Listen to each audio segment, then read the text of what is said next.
Hello, my darlings. I'm Michaela, Meeks, your internet bestie, worst influence, and semi-reliable narrator. Grab your popcorn, gird your loins, silence your inner critic. I have a lot to say. This program was made possible by contributions to your PBS station from viewers like you. Thank you. Welcome to my digital lair where we dissect, discuss, and occasionally destroy your faves. Please join me as we travel through time. It's 2014. You're wearing low-rise jeans. Lindsay Lohan is back, kind of, and the world is watching like it's appointment television. Spoiler, our girlie was trying her best, and we were rooting for her. After a tumultuous public fallout due to her criminal record, raging addiction issues, and problematic behavior, Lindsay Lohan took part in a self-titled 8-part docuseries produced by Oprah Winfrey's own network to capture the pivotal point of her life, immediately after her 6th stint in rehab.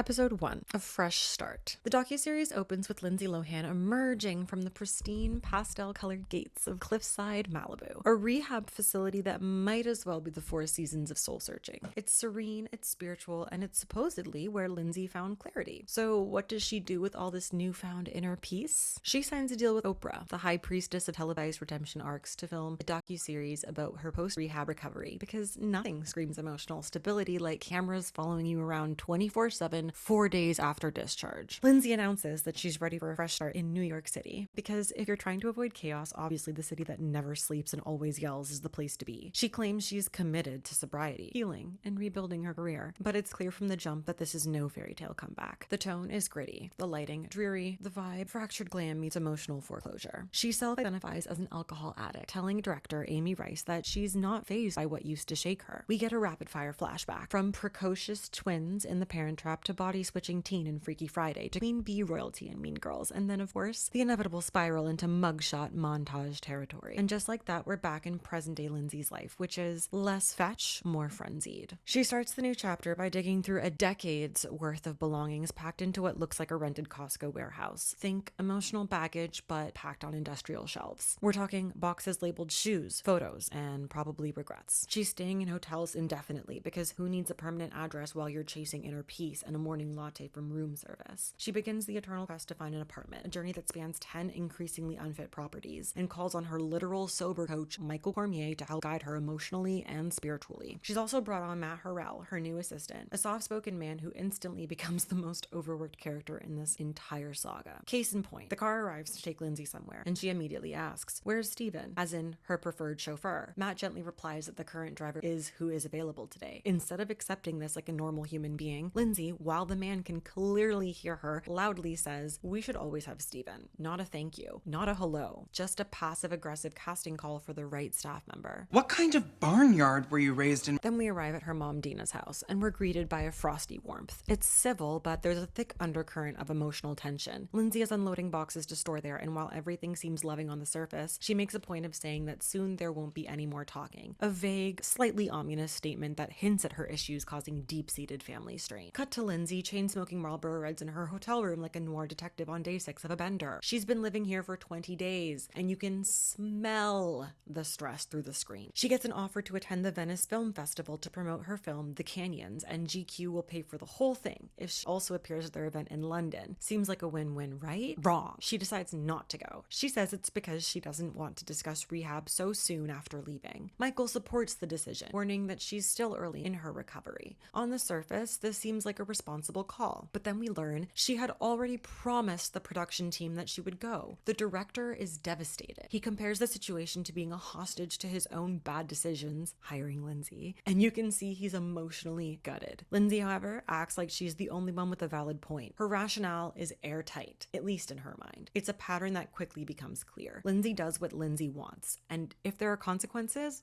well, that's someone else's fault. Instead of Venice, she does a favor for a friend by appearing in a lingerie shoot. The models are geeking out, giddy to be in the presence of Catty Heron herself, but Lindsay is not having it. She complains that she's not a model, she's an actress. When the creative direction changes slightly, she lashes out, accuses people of lying, and cancels the shoot mid-glam. And in true gaslight gatekeep girl boss fashion, she tells the crew that she skipped Venice just to do them this favor, which, if you've been paying attention, is a full rewrite of reality. Shanice. Yeah? Your mouth is moving a lot like a rat. Yappa, yappa, yappa, yappa. Shut it, please. Thank you, Shanice.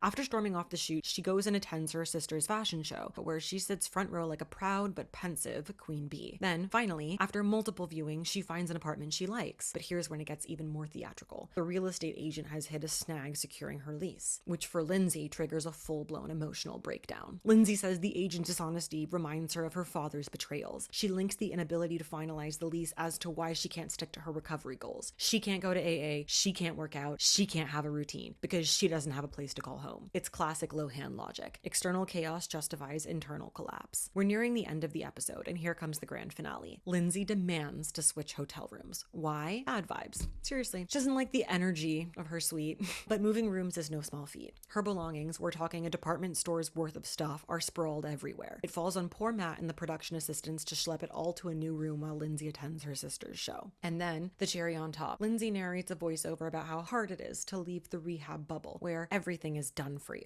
The irony? She's literally saying this while her assistant and sober coach coordinate her life, move her things, and set up her new bubble. Like, girl, this is the bubble. Rehab didn't end. It just got better lighting and a budget from OWN. Episode 2, Finding a Home, Finding Herself. Subtitle, 49 days, 3 hotel rooms, 0 chill. We open on day 47 of Lindsay's post-rehab journey. Still hotel hopping like a reality TV Goldilocks, trying to find just the right apartment in New York City. She's supposedly turning a new page, but it's looking a lot like the same old script. She's finally found an apartment in Soho, a chic $16,000 a month space that screams clean slate with exposed brick. Problem is, she doesn't have the keys, or the insurance, or the payment secured. And surprise, this isn't just a logistical hiccup, it's a plot point. Then we get a spicy twist. Lindsay suddenly refuses to film for the day. Now, We got work. I don't really want to do the work today. I don't really want to do the work today. I don't really want to do the work today. I don't want to do the work today.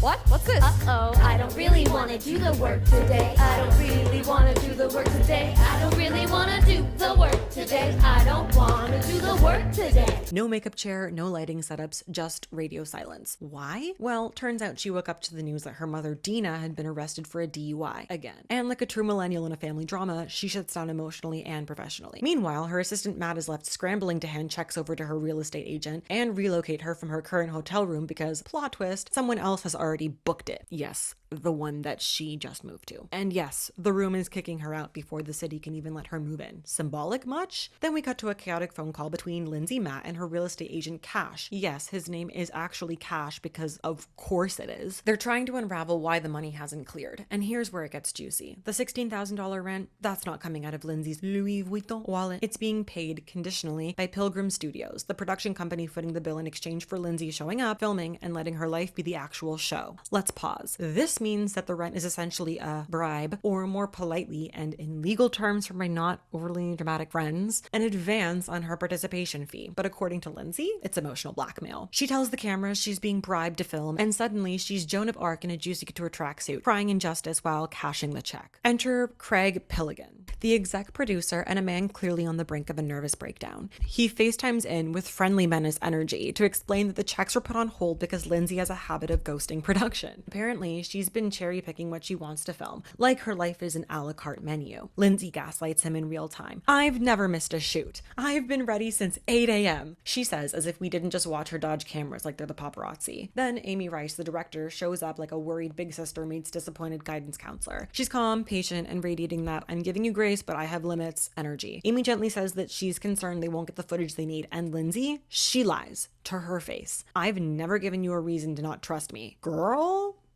be for real. Be so for real right now.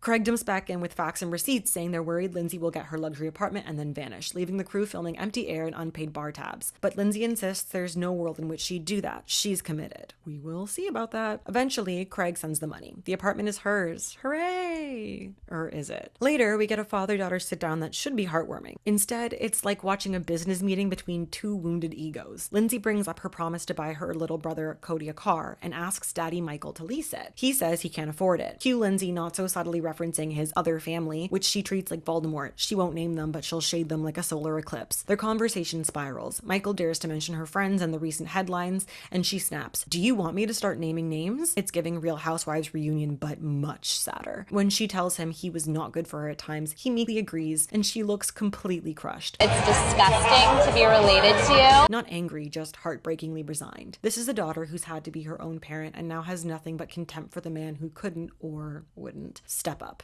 But wait, it gets deeper. AJ Johnson has entered the chat. Life coach, personal trainer, and spiritual motivational speaker. Think Oprah energy with Jillian Michaels tone. AJ sees Lindsay for what she is, a walking hurricane in vintage Chanel. She starts the session off with a card reading because why not start healing with mysticism and metaphors? AJ quickly figures out that Lindsay's problem isn't the lack of opportunity, it's the lack of follow through. Lindsay has people on payroll handling her schedule, recovery, fitness, PR, groceries, probably even her toothpaste refills. All she has to do is live the life they're structuring for her. But Lindsay doesn't want structure. She wants control. As they drive through Manhattan, Lindsay gets increasingly paranoid about paparazzi yelling at the driver to run red lights and cause mayhem. Better ingredients, better pizza, better bitches, better money, my clothes better, my shoes better, I work harder. Fuck! She's convinced the press is her greatest threat. She draws a card about integrity and tells AJ she's been burned too many times to trust people. Naturally, she uses her dad as exhibit A. She says she's always felt like the adult child, the one who had to fix everything, pay for everything, emotionally and financially. It's heavy, it's sad, it's honest, and then she says something incredibly revealing. "I know the choice is wrong, but I do it anyway." Boom. There it is. Self-sabotage, in her own words. We love a rare moment of self-awareness tucked behind entitlement and eyeliner. But here's the kicker. Every positive step Lindsay takes during this episode, it's being orchestrated by other people. AJ gets her to eat a healthy lunch. AJ takes her to work out. Matt organizes her things. Pilgrim pays her rent. Lindsay shows up, sure, but only when the scaffolding around her is completely stable. When left to her own devices, chaos. In her confessionals, Lindsay shrugs off the future with, "Everything will happen when it's time," which sounds zen but reads more like procrastination in a silk robe. Finally, on day 49, after 3 hotel rooms, 1,000 cigarette breaks, and approximately 0 routines, Lindsay moves in. She gets the keys. She walks through the front door like it's the entrance to her rebirth. She's ecstatic, emotional, relieved, but as a viewer, you're left wondering, is this a fresh start or just a prettier location for the same unresolved chaos? Episode 3, Matt's meltdown, Oprah's ultimatum, and Lindsay's self-sabotage spiral. We open with what should be a hopeful moment. Lindsay finally unpacking boxes in her brand new Soho apartment. Cue New Beginnings montage music, right? Wrong. Because behind every designer shoe and framed photo, there's a relationship on the verge of total implosion. And his name is Matt. Matt, Lindsay's long-suffering assistant, delivers the pettiest, most polite breakdown in reality TV history. All he wants, 5 minutes in the morning and 5 minutes at night to actually do his job. What he gets? Radio silence, side eyes, and stonewalling. So Lindsay, in what feels like a direct slap in the face to everyone who has ever worked hard, hires a nude assistant without telling Matt. While Lindsay and the shiny new hire are Marie Kondoing her clothes and art collection, Matt is physically moving her entire life out of Dina Lohan's house. We're talking truckloads of furniture, sweat, and the tears of an underpaid millennial. And she won't even speak to him. Not a word. Just poof. Invisible. Michael Lohan even pulls Matt aside like a backstage dad at a dance recital and begs him not to quit. It's awkward, it's desperate, it's giving Walmart Jerry Maguire. Matt, with the last remaining shreds of his sanity, threatens to go back to LA if Lindsay continues to ghost him. And honestly, same. Cut to Amy, our exhausted director, producer, sanity referee. Lindsay has ghosted again. In theory, this should be my happy place, but the people here make me involuntarily bleed out of my anus. This time via text at 1 p.m. for an 11:30 a.m. shoot. The excuse, she needs a personal day with her sober coach. And guess what? She sends Michael to deliver the news in person. Amy's face is a masterclass in controlled panic. She just nods, sure, while likely internally screaming. So now you've got Amy, Michael, AJ, and Matt all awkwardly loitering around Lindsay's apartment like unpaid extras in a parody of The Intervention. They can't reach her. They can't film her. They're burning daylight and budget while their star subject is probably saging her closet. No one knows what's happening and Lindsay isn't answering the door. It's giving A Christmas Carol, but Scrooge is a redhead with designer baggage. Is it me? Am I the drama? I don't think I'm the drama. Maybe I am. Am I the villain? I don't think I'm the villain. Eventually, Lindsay speaks to Craig, executive producer and corporate fixer extraordinaire, who smooths things over with a classic producer trade. They'll help her set up her place if she lets them film the chaos. Deal struck. Back inside, things immediately spiral. Lindsay's first real conversation with Matt since the great ghosting of 2025 is her passionately defending the volume and price of her clothing. Like, passionately. She goes on a rant about how her clothes are things she's worked hard for and are actually very expensive, as if Matt, who packed them by hand, didn't already know. Matt tries to reason with her and explain gently that all he wants is access to the apartment so that he can do his job. I'm sorry, I hit the wrong thing. No! 15 years ago, your mother gave birth to the wrong thing! Lindsay, eyes wild, hair chaotic, vibe mean girl during Mercury in retrograde, cuts him off with, Matt, you will always have access to this place. Let me get angry for a second. Oh, you're already there, sis. Apparently, Matt didn't make a copy of the key the moment she got her apartment because they were specialty keys that had to be ordered, which her driver had later picked up. But Lindsay's not hearing facts today, only vibes. And the vibe is rage. Okay, calm down. I'm not gonna calm down! When Matt tries to pour his heart out, I just need time with you to do my job, she drops the ultimate gaslight mic drop. This isn't about you needing time, Matt. It's about me needing time. She then flips the whole assistant dynamic, saying she feels like she's working for him and she's the one who deserves the paycheck. It's delusional. It's unhinged. It's giving Miranda Priestley with a head injury. She finishes the beatdown by telling Matt, don't be disrespectful. Matt's reaction, pure heartbreak. He isn't even angry, he's just stunned. The awkward silence is so loud you can hear the unraveling. In confessional, Matt says it was like she just needed to have a tantrum on camera to feel better, and he's now collateral damage. AJ, like the sage queen she is, calls it out. Lindsay, your life will always be busy. Life doesn't stop. Recovery doesn't pause for unpacking or drama. But Lindsay's response? Peak deflection. She starts blaming the docuseries, the pressure, and the lies of her own commitments. She says that she listened to the people around her and now regrets it, claiming that she was lied to, and she threatens again to stop filming. Here's the gag. She was not forced into this. She signed a contract, accepted Owen's money, and told Oprah herself that she was ready. But now she's using the I didn't know what I signed up for excuse like it's a get out of filming free card. This is the thesis of Lindsay's post-rehab spiral. She wanted a documentary. What she signed up for was a redemption arc, with flattering lighting and maybe a voiceover from Morgan Freeman. What she got? Reality. And instead of facing it, she doubles down, blaming everyone for pushing her when in the truth, she made the deal. She took the money, she signed the contract, and she agreed to be followed. But now that the mirror's up, she's breaking it. This would have been the perfect time to bow out gracefully. Return the money, shut down production, go heal. But no. Instead, she's melting down on camera, fighting with her team, and doubles down, blaming everybody but herself. Matt, Amy, the docuseries format, her mother's dog probably. And when Mama O arrives, the energy shifts like a Beyonce key change. She sits Lindsay down and says what we're all screaming at the screen. You told me that you were ready. I told people that you were ready. And now you're not showing up. And she offers Lindsay an out twice. And Lindsay rejects it twice. She says that she still wants to do it. Oprah, sensing the denial and delusion, says point blank, then show up. It's devastating. It's iconic. It's the ultimate, I'm not mad, I'm disappointed. Oprah doesn't yell. She just radiates clarity while Lindsay babbles on about not being used to docu-style filming. Oprah's tone is firm, not furious. She says that she believed in Lindsay. She told people, investors, executives, viewers, that Lindsay was ready. And now she's looking real foolish. She insists that she wants to do it. Oprah hits her again. Then show up. She's clinging to the wreckage of her public image, even as it burns. In a rare moment of raw honesty, Lindsay says that she stayed sober despite everything, the whole experience, which is huge. But also, why is she only capable of vulnerability with Oprah and not with the people she hired to help her achieve this very process? Lindsay immediately spins into a monologue about how hard her life is and how this show isn't what she signed up for. She refuses accountability but wants empathy. She wants control but not responsibility. She wants transformation without transparency. As Oprah closes the conversation, she tells production, this show has a structure, and if Lindsay won't meet it, it will move on without her. Episode 4. Work, Wounds, and Willpower. Alt title, Denial's got a vanity mirror and a ring light.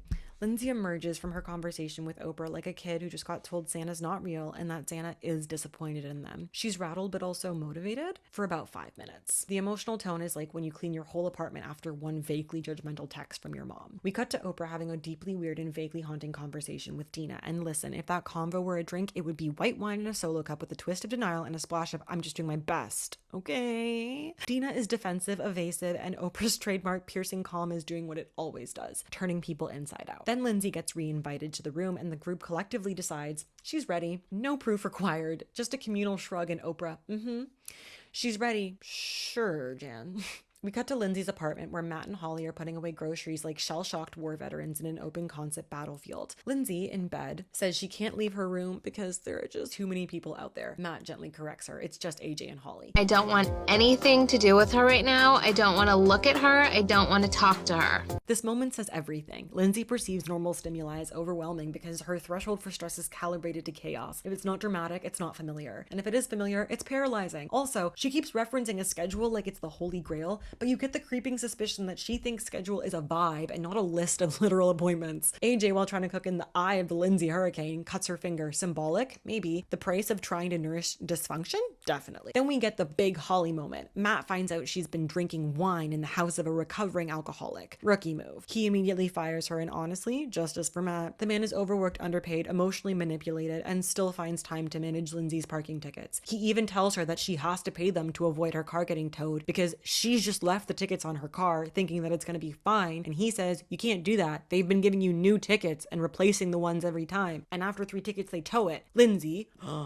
like homegirl. He is the Greek chorus in skinny jeans, the emotional butler of a delusional empire. He deserves hazard pay, a book deal, and a week-long retreat with 0 celebrities. Lindsay and AJ go to a pole dancing class, and honestly, she's thriving. She seems relaxed, possibly because there are no producers there reminding her of her contractual obligations. Meanwhile, Mr. Cormier announces his departure, stating that Lindsay no longer needs him, but his real reason is more revealing. He doesn't want to be her sobriety crutch. And then comes the heartbreak. He says he doesn't even know if she's sober. That's the theme of this entire series. Everyone hopes, but no one knows. Lindsay goes on Fallon, and it's sweet. Genuinely, it's one of the few times she shows up, smiles, and doesn't self-destruct. She also does volunteer work with children, referencing her own community service, and it's strangely powerful because she's surrounded by kids who want love, not fame. It's the only scene where she seems truly present. When there's nothing to gain and no cameras demanding vulnerability, she connects. That's the paradox. She thrives when she's not being Lindsay Lohan trademark. Then comes that conversation. AJ gently confronts her about her life direction. How bad do you want it? She asks, referencing her career. Lindsay responds like she just insulted her ancestors. More than anything in my life. Is that even a question? Yes, Lindsay, it is. Then Lindsay flips it back on AJ. Do you think I deserve it? AJ, bless her, gives the therapist-like response. I think you deserve to fight for it. But Lindsay's not buying nuance. She wants validation without effort. She hyper-focuses on the semantics of whether or not AJ explicitly says that she deserves it, missing the point entirely. It's a verbal tango between someone trying to promote self-awareness and someone trying to protect a very fragile ego. Lindsay then goes to get her veneer fixed, and we're told that the sedation that she gets for it won't affect her sobriety. Cut to her being spotted in clubs and bars shortly after. But she insists she hasn't relapsed, but admitted that she's gotten close. It's a chilling reminder that proximity to temptation doesn't require a fall to still leave bruises. The psychological craving is there, and the structure isn't. Michael, peace. Mr. Cormier, gone, offering the most honest take in the series. She has every tool available to her. She just has to pick them up and use them. And then, oh Lord,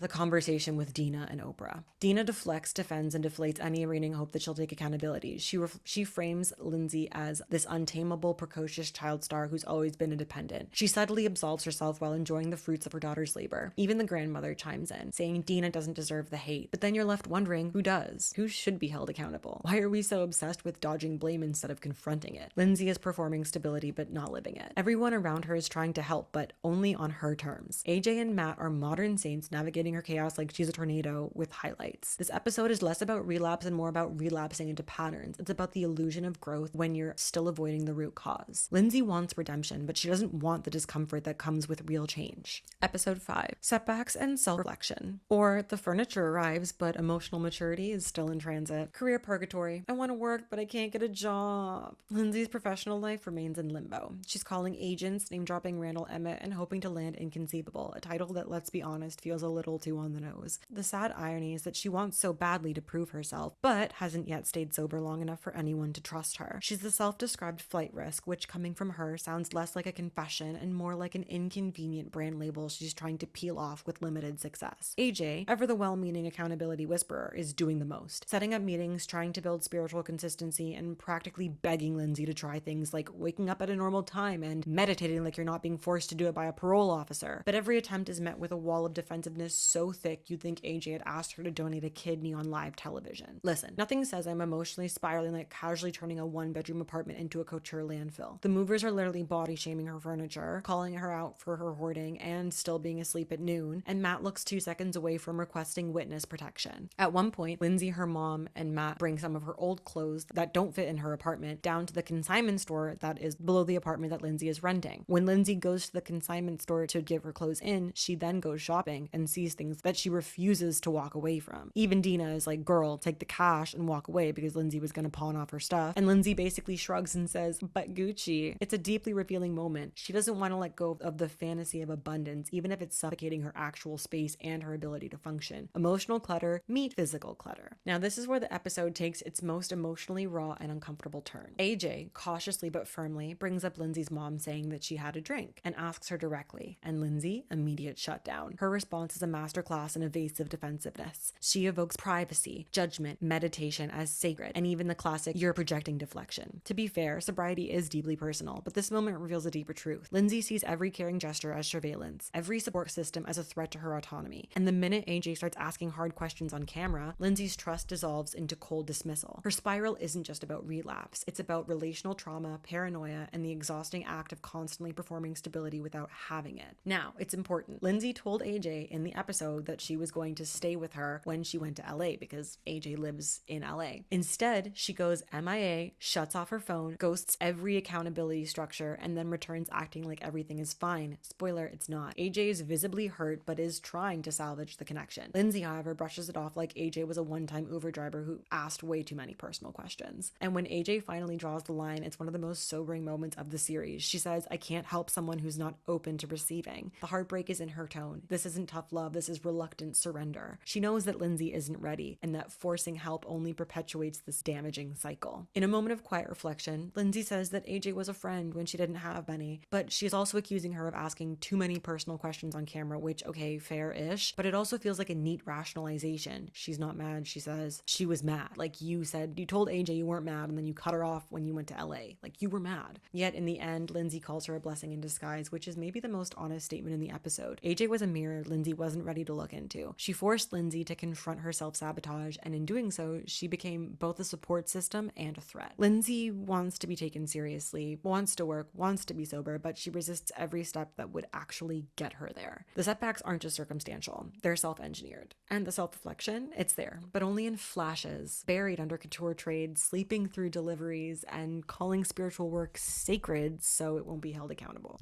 Episode 6, Setbacks and Self-Reflection, aka I'm not late, I'm just emotionally processing in real time. We open with Lindsay filming herself, puffing a cigarette like she's on a break from being the face of burnout. The rawness is so unfiltered, it's practically begging for a sepia Instagram filter. She's taken up the mantle of filming herself because she's trying to control her narrative. Her mother, Dina, who is quite literally a walking cautionary tale about why stage parents should not write memoirs, is busy trying to edit the reality out of a reality show while interviewing Lindsay for Dina's book. She and her ghostwriter are crafting questions for her book about motherhood and trauma while tiptoeing around triggering Lindsay, which is like trying to write Carrie without ever mentioning pig's blood. No, don't ask her that. She'll freak out. We can't ask her about the timing. Dina treats her daughter's trauma like bad Yelp reviews, acknowledge just enough to keep the brand intact, but definitely don't dig deep. The true comedy tragedy here is that the only reason anyone cares about this book is because it might shed light on Lindsay's trauma. And Dina, she's actively trying to avoid that. It's like she's trying to publish a cookbook without recipes. And Lindsay, she's trying to be real, but through layers of performativity and pain so thick, they might as well be designer body armor. She recalls having a perfect life. Materially, yes, but underneath it was pure chaos. Her father disappeared for days. Her house was tense and unstable. Friends weren't allowed over just in case dad decided to come home.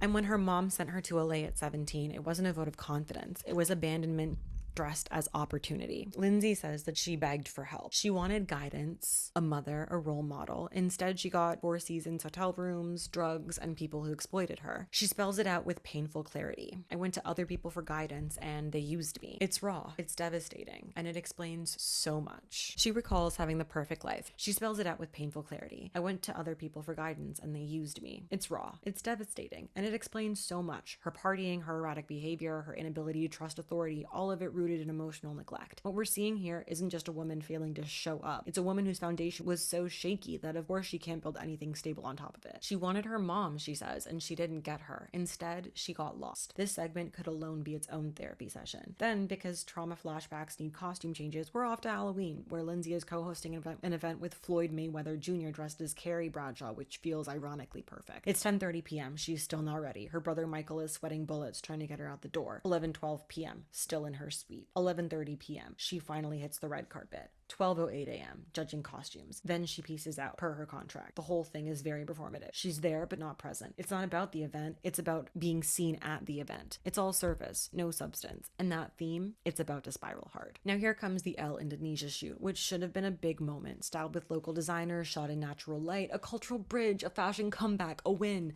At the very least, it would be a free international cover to put on the fridge next to her court documents. Ha! Except Lindsay doesn't show up. Hours pass. Her rep finally arrives to say that she worked too late the night before. She blames working late, which is code for out clubbing until sunrise, possibly piercing ears with household cutlery. Houston, not only do we have a problem, I very well might be the problem. Because what was Lindsay doing during the missed shoot window? Oh, just living her life like a deleted scene from Spring Breakers. The footage shows her at 7:21 a.m. giggling over watching her friend getting his ear pierced with a knife on a dare. A knife. This is the covert work her rep was referring to. Lindsay, narrating later, frames it psychologically, saying that she stays up late because she did it as a child, waiting for her dad to come home, consumed by anxiety. And there's truth there. Also, you're still clubbing with enablers and trash talking your comeback as it's happening. She seems addicted to the chaos. Not just the partying, but the feeling of always being in crisis, of being needed, of being seen. If you're in your 30s and you're still trying to find yourself, give up. That's a cold case. The search party went home. This is just who you are now. Even if it's by the paparazzi that she wants Matt to threaten into oblivion. So Elle, hearing that Lindsay wants to reschedule, is livid. The producer mutters, "That bitch Lindsay," under her breath. And can you blame her? They've rented wardrobe, booked a full team, coordinated international logistics, only to be ghosted by their cover star. The shoot gets rescheduled to Sunday, generously, and Lindsay's rep swears that she will show. Everyone is understandably skeptical. Cue ominous thunderclap. By some miracle, Lindsay arrives exactly on time for the shoot, but from the moment she walks in, the vibe is chaos with a side of condescension. She complains about the lighting, natural on a rainy day. She mocks the wardrobe. She undermines the photographer. She hijacks the shoot to go get paparazzi-style street shots, which go exactly how you'd expect. Her screaming, threatening, paparazzi being chased, a full meltdown incurred. At one point, she demands Matt handle the pap like a bodyguard, break the camera, buy the photos, and make it all disappear. And then she tells the camera that she deserves co-stylist credit. If I listed every shoot I should get a co-stylist credit on, it would be a novel. Ma'am, you were late. You didn't even want to do that shoot originally. The only reason they're shooting your clothes is because the originals were returned after you ghosted them for 2 days. At the end of the shoot, the Elle project manager asks Lindsay for her interview, just 10 to 30 minutes. For Elle. For the cover story, Lindsay refuses. Her friends have arrived and she'd rather go out with them. Full stop. She leaves another project incomplete, abandoning hope of any remaining professionalism. The crew is genuinely stunned. But if there's one thing Lindsay Lohan will do, it's choose vibes over responsibility, no matter how high the stakes. The project manager puts it plainly. If Lindsay wants any kind of career, she needs to respect the people helping her, even the ones that she thinks are beneath her. And then Amy asks the photographer what it was like working with Lindsay compared to working with other celebrities. And he just walks away in complete silence. Deafening. Lindsay wants to be taken seriously. She wants respect, but she still clings to chaos, to dysfunction, to the nightlife, to the story that she is the victim, not the architect of her own ruin. She says that she wants a comeback, but she won't do the work, not consistently, not humbly, not professionally. And the saddest part, you kind of want her to win. You want the story to end with a rise, not another fall. But Lindsay can't seem to step out of her own shadow long enough to find the light. What makes this episode so uncomfortable is that Lindsay knows. She knows that she's self-sabotaging. She knows that she's volatile. She narrates that she's stuck in the pattern of staying up all night, haunted by her childhood, clinging to people who let her spiral. And yet knowing doesn't translate into actually doing anything differently. She wants the comeback. She wants to work. She wants to be taken seriously, but she can't or won't do the things that make that possible. The people around her, AJ, Matt, even the Elle crew, try to help, but you can't save someone who only wants to look like they're being saved. Episode 6 is peak Lohan paradox. Tragic, infuriating, and compulsively watchable. It lays bare the price of fame without support, the scars of public adolescence, and the curse of being a cautionary tale who's still in the middle of the caution. It's hard not to feel for her, but it's also hard to root for her when she's burning every opportunity like it's a scented candle in a blackout. Still, the show does something smart here. It lets us see her, not the myth, not the media monster, but the messy, defensive, deeply damaged woman who just wants to feel safe again. The Lindsay who can look in the mirror and see some hope. Go, Amy Rice! And yet, she still doesn't show up on time. Episode 7. We are almost there. Alt title, I'm Trying My Best, a memoir by someone who didn't show up to set. We open on a golden opportunity. Lindsay books a segment with Funny or Die, a high-visibility, low-stakes comedy platform. It's not Shakespeare, but it's work, and more importantly, it's relevant work, something her IMDb hasn't seen in years. Her call time is 1 p.m. In a stunning display of celebrity time dilation, she leaves her apartment at 3:05 p.m., as if showing up 2 hours late to a job you begged the universe for is completely reasonable. Or it's literally not that deep. Yes, she technically makes it to set, but here's the kicker. She refuses to say her lines. Why? Because she doesn't think that they're funny, though she claims she has a sore throat. Cue irony. Instead of offering rewrites or compromises, she ghosts the production and leaves. Let me say that again. She gets a gig, shows up late, refuses to work, and then leaves it unfinished. This is not the comeback. This is the comeback tragedy. The Funny or Die punchline here is her career. Cut to Lindsay preparing for Art Basel, the art world meets Instagram event of the year, where the art is secondary to the after parties and the VIP bracelets. This trip is meant to be a reset, but her packing process looks like a Bravo reunion and a tornado made a baby. Clothes are everywhere. The vibe is, I don't have my life together, but I do have 17 statement belts and 3 backup wigs. Then comes the financial bombshell. $1,200 on hair extensions. For context, Lindsay doesn't have a steady job, her team is worried about her public image, and she's still navigating her sobriety. But she drops 4 figures on new hair like it's a necessary part of spiritual healing, which in her defense, maybe it is, but also, no, it's not. It's not. That's not excusable. This entire segment screams, I have no idea what my priorities are, but I like to look good when I'm confused. Once in Miami, Lindsay takes control of the narrative, literally, and a life that looks peaceful, controlled, and aspirational. It's Instagram therapy, a curated image of wellness, but it's painfully transparent. The audience and the documentarian Amy Rice are seeing something else, something messier, more unstable, more unresolved.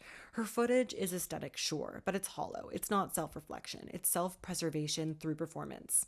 Just as she's soaking up that curated tranquility, the headlines drop. Baron Hilton, younger brother of Paris Hilton, was allegedly attacked by a member of Lindsay's entourage at a party hosted by one of her friends. The media goes nuclear. It's exactly the kind of bad press that Lindsay can't afford. And yet somehow her first response is to distance, not clarify. Amy Rice, once again doing more journalism than some news outlets, asks Lindsay for her take. Lindsay is calm, evasive, and oddly practiced. I wasn't there. I moved to a hotel for peace. Then, bless her, she reads a drafted public statement that she wants to release on her website. It's tone-deaf, defensive, and practically dares the tabloids to keep her name in the headlines. Matt, her assistant handler keeper of Lindsay's last remaining good judgment, begs her not to post it, says it'll do more harm than good. But Lindsay's instinct is to double down. Narrative control matters more than the truth. This moment is peak Lohan. She wants a fresh start, but she still wants to fight her old battles. Matt, the MVP of the docuseries, says it plainly. Lindsay stays out every night, doesn't sleep, and has no consistent work. It's not just irresponsible, it's dangerous, especially for someone who's in early sobriety. But Lindsay doesn't see the issue. She's networking, relaxing, and living her life. But to Matt and to us, it looks like self-destruction on a glamorous leash. She keeps saying that she wants stability. She just doesn't want to do stability. Lindsay continues her community service, but the enthusiasm is gone. She admits offhandedly, almost joking, that she hopes the judge will say, "You've done enough," and let her off the hook. This is heartbreaking, not just because of what it reveals about her attitude, but because in earlier episodes she genuinely claimed the volunteer work gave her purpose. Now it's a chore, a hoop to jump through. Charity as punishment. Another example of how quickly her growth is revealed to be surface level only. Lindsay has a hosting gig where she's set to introduce Miley Cyrus, someone who represents the new era of tabloid-dodging, brand-savvy, boundary-pushing women in entertainment. She arrives with her entourage again and laps up the attention. She tweets Miley hoping to build some relevance, create a moment. Miley never responds. Oof. This isn't just a mistweet, it's symbolic. Lindsay is trying to insert herself back into a cultural conversation that has already moved on. She's asking to be a part of the club again, and the door is stayed shut. In a rare twist, Lindsay sits down and meets with Hillary, the co-producer of the indie thriller Inconceivable, the film that she hopes will relaunch her career. They sit down, have a good talk, and for the first time in ages, Lindsay looks focused. There's industry talk, financing, characters, scenes. It's the most grounded that she's been in weeks. We see the Lindsay who could have been. Sharp, talented, ambitious, not the girl chasing chaos, but the woman who could reclaim her career. This episode is painful because it's so predictable. We see what she could be, then watch her walk in the entire opposite direction. She wants to work but sabotages every job. She wants peace but surrounds herself with drama. She wants redemption but refuses responsibility. This episode is the definition of cognitive dissonance. Lindsay keeps saying she wants a fresh start, but her choices scream, let's keep the chaos going a little bit longer. She wants respect but ghosted funny or die. She wants to stay out of the tabloids but crafts absurd PR statements that would guarantee headlines. She wants meaningful work but treats community service like a root canal. And yet there's something, a flicker. When she's talking about inconceivable, there's hope, a direction, a plan, just below the surface. Flickering, fragile, and infuriatingly human. Episode 8. The Grand Finale. Alt title. This isn't a comeback. It's a mood board. One of the last professional moments we see is Lindsay doing what can only be described as a low-energy, fever dream interview with Jared Leto. There's no clear purpose to it. It's not promotional, it's not journalistic, it's not even structured. It's just Lindsay and Jared sitting there, two people who peaked in the 2000s talking in metaphors and passive stares. She's trying to present depth, but ends up giving art school freshmen on day 4 of a juice cleanse. In a rare moment of relative stability, we see Lindsay back at her apartment, surrounded by normies, friends who aren't enablers, just people. They cook dinner, they drink wine, they're quiet. And for a second, you think maybe this is what she needs. Stability, simplicity. But here's the thing, it feels performative. Like she's cosplaying as grounded. She talks about loving her new life, being in her apartment, doing the simple things, but it's the kind of simplicity that lasts about 48 hours before we pivot. Cut to a photo shoot for Nylon Singapore, and Lindsay is positively glowing. The lights, the glam, the click of the camera. Baby, she is home. She's in love with the way the photographer captures her. She keeps saying things like, she just gets me. This is the real me. Translation, someone told her she looks hot, so now she's in a safe space. You can see it on her face. She believes that this is the start of her comeback, but from the outside, it's clear she's living in a bubble of self-flattery and low-stakes editorial work, where she's less an actress and more an aesthetic. She praises the photographer, but the obsession with herself is dialed to 11. She's fully sipping the Lohan-flavored Kool-Aid, and it is spiked with narcissism and rosewater toner. She is so convinced that she is still the moment. Next stop, meeting with a book agent. Lindsay wants to write a memoir. She thinks her story is worth telling, and it probably is, but not yet, and definitely not by her. She says she wants to tell her truth, but when asked about structure or themes or literally anything concrete, she gives us nothing. It's the literary equivalent of saying, I'll just vibe and see what happens. She clearly wants control of her story without doing the uncomfortable work of confronting it. It's not about vulnerability, it's about image management in paperback form. You can feel the chaos in how she speaks about it. No structure, no concept, no clarity, just a deep desire to control her narrative because she deeply values how she's viewed by the public. Suddenly, we're at a launch party for an app she's developing with her brother. There's no explanation of what the app does, no branding, no tech, no pitch. Just Lindsay smiling for photos, saying vague things like, we're really excited about what this will do for people. This entire moment feels like a metaphor for her career at this stage. High gloss, low substance. We're figuring it out as we go energy, which is great for improv class, terrible for entrepreneurship. And let me tell you, if there was ever a clearer metaphor for Lindsay's career, it's this app. Undercooked, vaguely defined, and destined to crash on opening. From a book to a photo shoot to an app, it's clear she has no idea what her lane is anymore. She's grasping at relevance like it's confetti in a hurricane. She heads to Sundance Film Festival to announce her involvement in Inconceivable, her potential big comeback, a fresh opportunity, a new role. She's giddy. She does press. She literally lights a cigarette in her non-smoking room because rules are just suggestions for Lindsay. She's a big star. And then she gets dropped from the film. The studio doesn't move forward with her. We don't get much detail, but it reeks of behind-the-scenes drama. Lindsay chalks it up to scheduling issues or miscommunication. Classic Lohan lingo for something went terribly wrong and I'm not taking accountability. Matt, her long-suffering assistant, finally pieces out. He's packing his things. He's over it. He says their relationship is complicated. I am sick. I am sick of your shit. And when I'm not sick, I'm tired. I am sick and tired. But can't go into details due to confidentiality. Translation, she probably broke his spirit, he has an NDA, and his calendar app needs to be filled with someone who can now pay? You can tell he's emotionally scorched. He's done being her fixer, her emotional punching bag, her personal calendar, and honestly, good for him. He earned his freedom. I like to be like, hi guys, so da-da-da-da. Yes, I did that. And you would do it too for a check. I was an employee. And I was going to get employee of the month. And that's on period. But don't worry, he comes back later because Stockholm Syndrome Celebrity Assistant Edition is real. As Lindsay's show begins airing, reviews roll in and they are devastating. Critics are not kind. The consensus? She's talented but tragic, self-obsessed, petty, a master of deflection who could have had it all but couldn't even show up on time.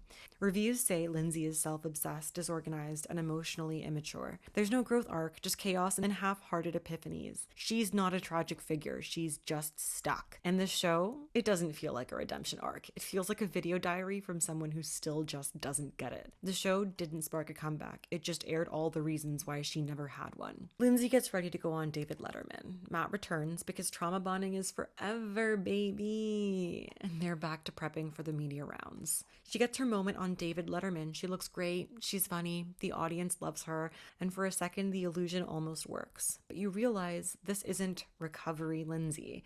It's rehearsed Lindsay, the one who knows how to hit a mark, flash a smile, charm a crowd, all while nothing inside is actually fixed. She nails the appearance. She's charming, polished. The camera loves her. It always has, but it feels like a mask because it is. The last scene is surreal. Amy Rice asks her what it was like seeing herself on camera. Lindsay, glossy, tearful, fully made up, says she cried watching it back, that she was on whenever the cameras were rolling, that she didn't want to be seen when she wasn't performing. That's her justification for ghosting production. I didn't feel ready to be seen. But here's the twist. Even as she says it, she smirks and says, oh, the camera's gonna love this shit. Mic drop. She says that on camera about her own crying. It's almost villain origin story level of self-awareness. Like, she knows she's performing. She knows this is another scene in the Lindsay cinematic universe, and the spell is immediately broken. You realize that even this moment, the big emotional catharsis, is part of the performance. It's then revealed by Lindsay that she had a miscarriage during filming. It's heartbreaking, it's real, but it's also dropped so suddenly without setup that it almost feels like one last attempt to reclaim the narrative from the jaws of chaos. She says it explains why she missed filming days, why she couldn't show up sometimes, and yes, it does invite empathy, but the timing, the suddenness makes it feel like a narrative pitch rather than a real moment of truth. It's not that her pain isn't valid, it is, but the documentary makes it impossible to tell where Lindsay ends and the performance begins. It's hard to parse sincerity from strategy here because by now, the viewer has been trained not to trust the vulnerability. Every moment has felt so curated, so constructed, that even this intimate revelation feels like another calculated beat in the act of comeback theater. This finale doesn't bring clarity. It doesn't bring closure. It doesn't even bring consistency. What it brings is a portrait of a woman who still sees the camera as a co-star, not a mirror. Someone who desperately wants to be taken seriously but doesn't yet know how to take herself seriously without playing a character. Lindsay isn't lost. She's directing her own detour. But instead of taking a new route, she keeps circling the same emotional roundabout, honking the horn and saying, "Why isn't anyone picking me up?" This wasn't a comeback. This wasn't even a breakdown. Lindsay wanted so badly to be seen as reformed, but she performs recovery and being reformed instead of actually living recovery. And the final monologue, the tears, the full glam confession about not wanting to be seen unless she's on, that's not redemption, that's repackaged dysfunction. Let's be clear, Lindsay isn't a redemption arc. It's a chaotic, neutral fever dream where sobriety is technically present, emotional growth is missing in action, and the only thing consistent is Lindsay's complete inability to show up to anything on time, emotionally or otherwise. It's not a comeback. It's a very long voicemail from someone who swears they're doing great while you can hear the car crash in the background. She ping-pongs between life coach journaling and cursing out her assistant like she's auditioning for both Eat, Pray, Love and Bad Girls Club in the same week. One minute she says, "I'm ready for an Oscar," and the next she's ghosting a photo shoot to weep in a blanket cocoon of denial. It's giving sober but still spiraling, like she quit vodka but kept the delusions. When she's not lighting up cigarettes in no smoking rooms at Sundance or holding fake app launch parties with her brother for an app we never actually see, she's performing stability like it's a role she hasn't fully rehearsed. And that's the tea. Everything feels a little rehearsed. Even the raw moments come with a wink at the camera like this will totally hit in post. Her assistant Matt deserves hazard pay, a memoir, and possibly a sainthood. The man put out fire so often he could have been cast in Chicago Fire, and what's his reward? Being screamed at for doing the very job she hired him to do. Iconic in a toxic workplace cautionary tale kind of way. And then, plot twist, she drops the miscarriage teenage mom in the final 4 minutes of the series like it's some kind of bonus track. It's gut-wrenching, yes, but also so out of left field that you don't know whether to cry or say, ma'am, what? The whole docuseries ends not with a bang, but with a glammed up whisper. Lindsay crying in full makeup, whispering, Cameron's gonna love this shit. Girl, we're not even mad. We're exhausted. Lindsay isn't a glossy redemption tale. It's a gloriously dysfunctional, painfully honest celebrity slow burn with glitter on top. It's the Hollywood equivalent of a group chat confession at 2 a.m. after 2 glasses of rosé and zero self-awareness. Because Lindsay didn't reclaim her narrative. She borrowed it, lost the receipt, and blamed Matt. I'm gonna be honest, celebrities don't do this anymore. They don't honestly film themselves and let a production company just post it. It's honest, it's tragic, it's petty, it's deeply theatrical. This was raw. It was tragic. And honestly, that was kind of iconic.